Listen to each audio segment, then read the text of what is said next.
Welcome to the Hindu Daily. Today's deep dive pulls from a comprehensive stack from the essential editorial pages and ground-level reporting to the weekend section to give you a high-speed snapshot of critical trends shaping India right now. Our mission today is robust synthesis. We are tackling 7 highly disparate yet interconnected narratives. We'll be connecting ambitious urban sustainability commitments made at COP30 to intense environmental conflict in the ancient Aravallis. We'll also analyze the volatile intersection of pop culture and law enforcement, systemic failures in social welfare, the audacity of modern organized crime, and finally, the evolving, highly integrated definition of personal wellness. Get ready, because we are diving right into the source material. Let's start with a look at waste management, a subject that is fast becoming a climate imperative, not just, a civic duty. Exactly. I mean, at COP30 in Berlin in November 2025, the conversation really shifted. Right, they launched the NOW initiative, No Organic Waste, which is explicitly designed to cut methane emissions. And the key takeaway from that whole conference was crystal clear. That circularity, or treating waste as a resource, is the non-negotiable path forward for cleaner cities. It's an existential necessity because the numbers are, well, they're terrifying. India's urban population is projected to swell to 814 million by 2050. And to support that, the waste burden is just going to explode. It's expected to go from an estimated 165 million tons annually by 2030 to a staggering 436 million tons by 2050. Wow. So with that in mind, the national goal of garbage-free cities, or GFC, by 2026 it's critical. Failure is not an option. The composition of the waste, though, it offers a sliver of hope. Over half of municipal waste is organic. Which is manageable. That's the good news. Right. We can turn it into high-value resources through composting or, these large-scale biomethanation plants like the ones making compressed biogas. That's the low-hanging fruit. The real struggle is with the other waste streams. Like dry waste. Right. Plastic is the demon there. That needs really efficient household segregation and constant investment in material recovery facilities. But even tougher is construction and demolition waste, C&D waste. And we generate 12 million tons of that every year. And most of it is illegally dumped, creating these unauthorized pollution sites all over our urban peripheries. Yet the source material notes that so much of that C&D waste can be recycled into raw materials and cost efficiently too. So the problem is a lack of political and administrative will. Compliance with the existing 2016 and 2025 rules is it's insufficient. And this problem of compliance, it seems to connect to other critical infrastructure issues, doesn't it? It absolutely does. If you connect this to the bigger picture, circularity is fundamentally linked to water security. Missions like AMRD and SBM, they outline the necessity of recycling wastewater for agriculture and industry. Because India's water stock just isn't adequate to meet the demands of a growing population. But the path is tough. You see the same recurring issues. Municipalities face resource shortfalls.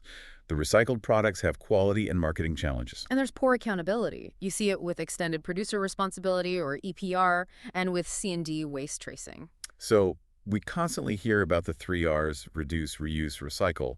But the editorial suggests that recycling, supported by technology and policy, has really become the main pillar of success. Why is that? Are reduce and reuse just failing?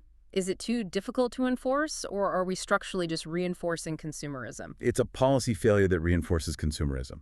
For the first 2 Rs to work, you need strong corporate accountability, which EPR aims for but often fails to deliver. And strong consumer incentives. Which are completely absent. So we're opting for the technical fix, recycling, over the behavioral and systemic fix, which is reduction.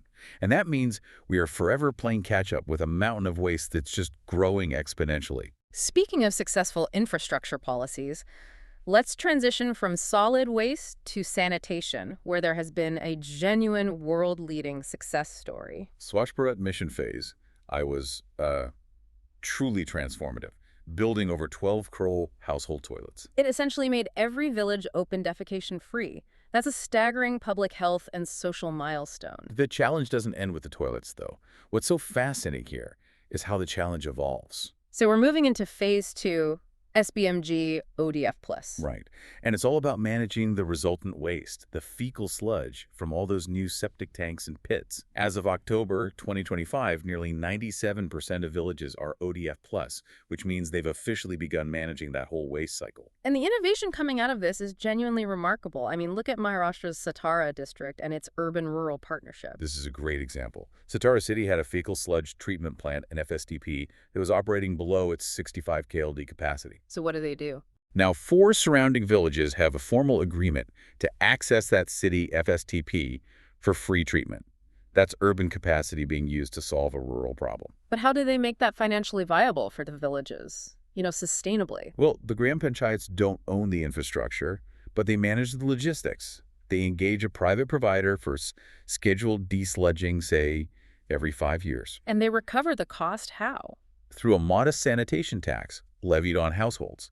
That simple mechanism makes the system affordable and sustainable without relying on constant government grants. It's a wonderful example of localized cooperative governance, and for villages that are too remote to link up to a city. They're adopting an alternative model, like in Mayani. They're pooling resources to develop a cluster-level FSTP. A cluster-level plant. Yes, Mayani's plant is designed to serve around 80 surrounding villages. It just shows that if you group resources together, standalone, decentralized infrastructure is completely viable. Absolutely. The success lies in moving past the idea that infrastructure has to be city-centric. It's about resource sharing and collaborative finance. Which is exactly what's needed when we talk about scale in a country like ours. We've talked about new, successful infrastructure. Now let's look at the catastrophic failure to protect the oldest, most vital infrastructure we have, the Aravalli Hills. This is a 2-billion-year-old geological formation. It stretches 650 kilometers across 4 states. And despite a Supreme Court blanket ban on mining in Haryana's New, Faridabad, and Gurugram districts since 2009, illegal mining just continues. With heavily loaded trucks moving fearlessly, the report says. And the conflict really intensified recently over a very specific technical legal definition. What happened? In November 2025, the Supreme Court initially upheld an expert panel's definition that required a hill to rise 100 meters above the local relief to qualify for protection. 100 meters? That seems incredibly arbitrary. Exactly. Environmentalists rightly feared this would expose the lower ranges, the vast majority of the Aravallis, to just reckless exploitation. So if it's less than 100 meters, it's essentially open season for miners. That was the fear.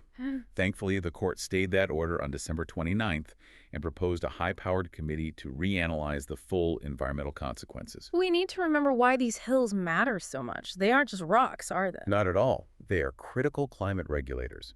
They are vital for groundwater recharging and, most importantly for Delhi NCR, they act as the region's lungs. Right. By preventing the sand and hotlands from the Sar Desert from spreading eastward, their physical presence is a form of protection. And the human cost in the Numiwat region, one of India's most backward districts, is devastating. How so? The mining had lowered the water table, which has severely reduced agricultural yield. This desperation then drives people into the illegal industry. The report mentions specific stories. Yes, we read of Mufisa making coal from wood just to survive, and Arshad earning only 400 or 500 rupees a day cutting stone.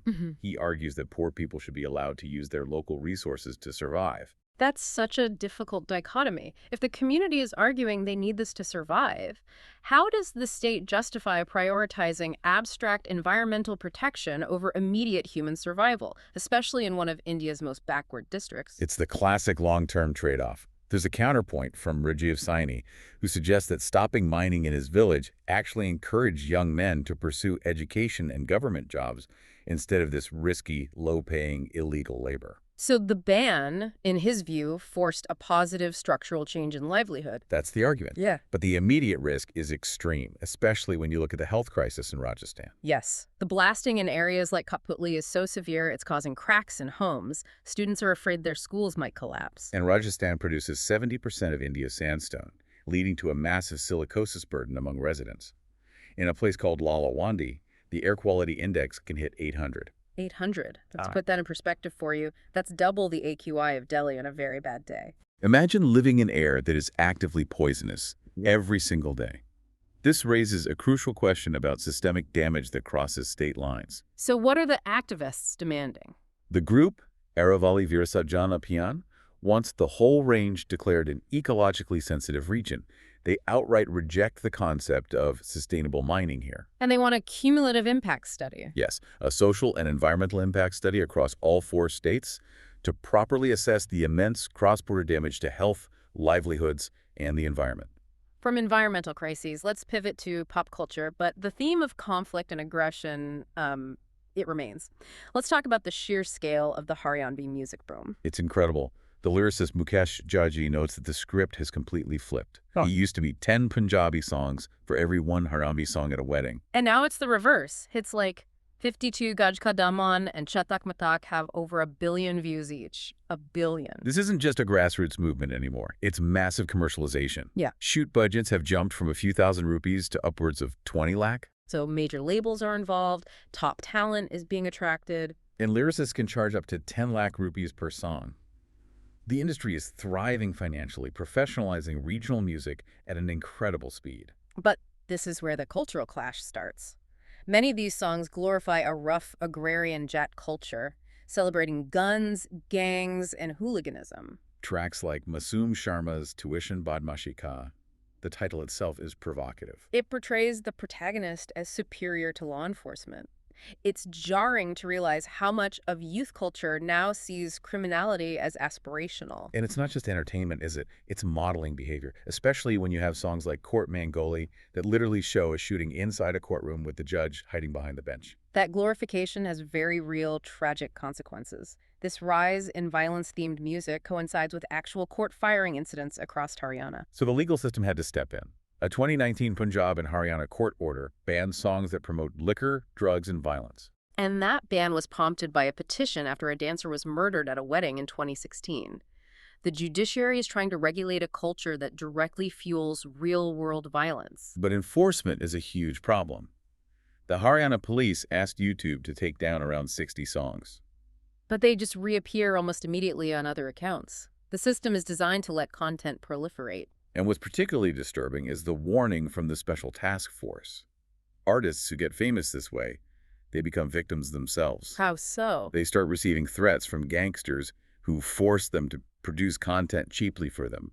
Their own fame becomes a liability. Which brings us to the core dilemma, articulated by Mukesh Jaji himself. He says he writes reflective songs, about family and the army, but they just fail to gain any traction.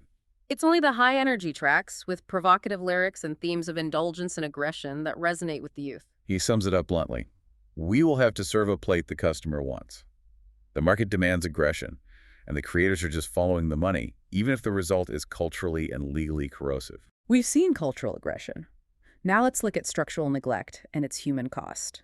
We turn to the immediate crisis in Bengaluru. The city recorded more than 15 homeless deaths in just 40 days across December 2025 and January 2026. And while they're registered as unnatural death reports, the deaths are attributed to the cold temperatures, dipping to 13 degrees C, which just exacerbates existing health issues. Compounded by poor air quality and low-quality food, it highlights a profound, systematic failure in urban social planning.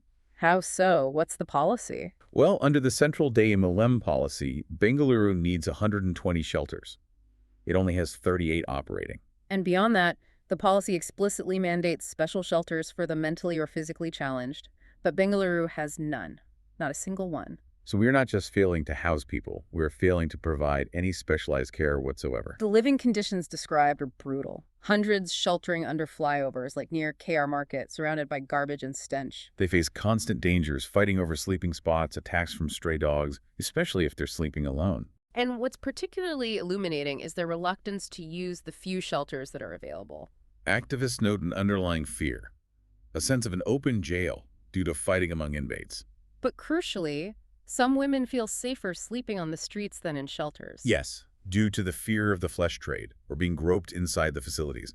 When the designated place of safety is perceived as more dangerous than the open street, that is a catastrophic institutional failure. And why is this neglect allowed to continue? The administrative paralysis is severe. Despite surveys identifying 1,329 homeless people, there's been no expansion of shelter capacity since 2023. Worse still, funds and staff salaries for some existing shelters haven't been released for 2 years because of expired contracts. For 2 full years, it speaks to a fundamental deprioritization of the most vulnerable people in the city. And the planning is inefficient too, right? Completely. Yeah. Shelters in Yeshwanthpur are constantly packed, while those in Mahadevapura are underoccupied. So the big picture here is extreme vulnerability to crime, high rates of mental health challenges, and increased psychological distress from extreme weather. The civic bodies need to not only build the required capacity, but empower the welfare wings to address this 2-year systemic failure.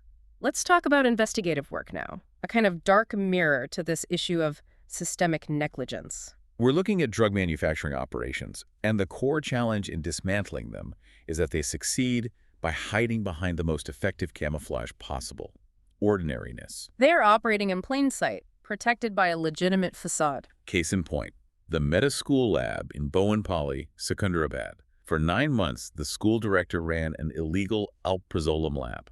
In a school building. Yes, the building was meticulously compartmentalized. Classrooms were in the cellar, a bank was on the ground floor, and the lab was locked away on the first and second floors.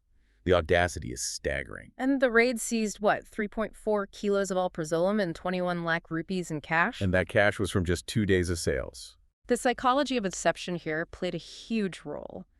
The neighbors were completely fooled. They said deliveries just looked too normal. They assumed it was all school supplies. And the parents were, well, understandably unsettled by the realization that dangerous chemicals were being handled in the same building where their children were reciting lessons. The facade was perfect. A similar technique was used in the Shirlapalli industrial area. Vagdevi laboratories looked completely routine, blending seamlessly into a landscape of warehouses and tankers. But a tip-off led to the discovery of a massive mephedrone manufacturing unit. They seized 35,500 liters of precursor chemicals. And the sheer volume is what grabs you here. That amount of chemicals was enough to yield 6,000 kilograms of finished mephedrone. Valued at an astonishing 12,000 crore rupees internationally. When you consider that number, what does it tell us about the scale of the global supply chain being managed from what looks like a routine Indian factory? It tells us these are highly professionalized global networks. The owner, Srinivas Vijayvaledi, had been supplying markets globally since 2020, Mumbai, Dubai, Europe.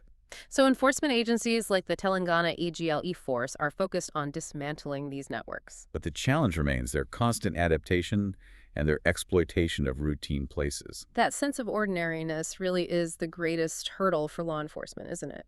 When criminals strategically hide their operations behind school bells and factory sirens, detection becomes exponentially harder. Because the public eye is completely fooled.